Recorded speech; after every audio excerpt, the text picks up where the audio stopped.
So there was the one before, which was on the 5th year of YouTube. This kind of mimics the structure. It's 24th, 25th of July. This mimics the structure, the 24-hour structure. Starts in the middle of the night, ends in the middle of the night, goes through a day. And as Kevin McDonald was saying, it kind of opens with this montage of births. So that, and then we get the dawn breaking, and then we get the sequence that he was talking about. You played the clip of the cockerel that always, wakes the guy up, the guy in Lagos, and then there's the guy in Siberia who's got the ice, which he's using for drinking water, and talking about being forgotten by history. That thing about my name won't be remembered. And Kevin McDonald said this is kind of interesting because it sort of goes some way to explaining why it is that people are filming these segments. Here is a clip from Life in a Day 2020. When's your birthday, bud? August the 8th. And how old are you going to be? 100. I am an antique.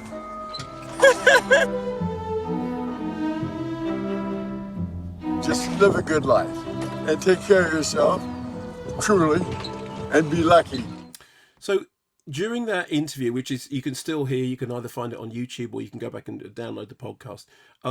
Kevin McDonald was talking about Humphrey Jennings, who was this kind of British documentary filmmaker, founder of Mass Observation Organisation. I think that Kevin McDonald made a documentary about him as sort of the kind of the guiding principle behind this. That idea about about recording experiences in a format which is accessible, and it is a documentary, but it's also kind of poetic. And we were talking as well about Michael Apted's 7 Up, and Kevin McDonald was talking about the way that this might mirror that you carry on doing future installments, because partly I think because the response has been so good. I mean, when you were talking to Kevin McDonald about it, you said that your review of it will be, watch this film, it will make you a better person.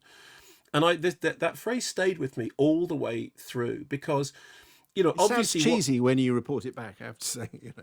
Hey, listen, how do you think I feel as a critic? Because almost everything, people ring up and say, can we quote this? You go, what is it? And they say something, you think, did I really say that? That just sounds terrible.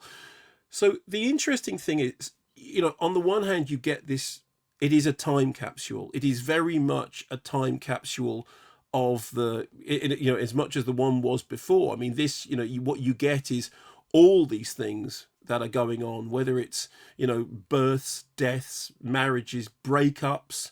And this was kind of particularly why are people filming themselves under these circumstances? Life under COVID, empty streets, as you said, Black Lives Matter, all these things put together in a collage. For some, I've read a couple of reviews that said, the lack of context is a problem. What I think that Kevin McDonald is aiming for is a connecting thing, which says, look at all these experiences from all these different places around the world and look at the way that these things intersect. And I remember Bill Forsyth talking about his film Being Human, in which he said that what he was trying to do was to demonstrate that certain human emotions are universal and they exist in different periods, in different places, at different times and in different settings, but they are the same feeling. And I get the sense that what Kevin McDonald is trying to do with this is to create a similar kind of we're all in this together feeling, as well as providing a kind of snapshot. That said, when you step out of it, the things that start to jump out at you, firstly, just the way in which the technology has changed from the last time this was done. I mean, you made this observation that there are shots in this that, shots in this that you think a professional film looks like that, because now everybody's got used to the idea that we have, 4K cameras on mobile phones. And how does that change the world? How does it change the world that we now have people who are completely at home with filming themselves? Because there are things in this in which you're kind of slightly surprised that people are filming themselves under these circumstances.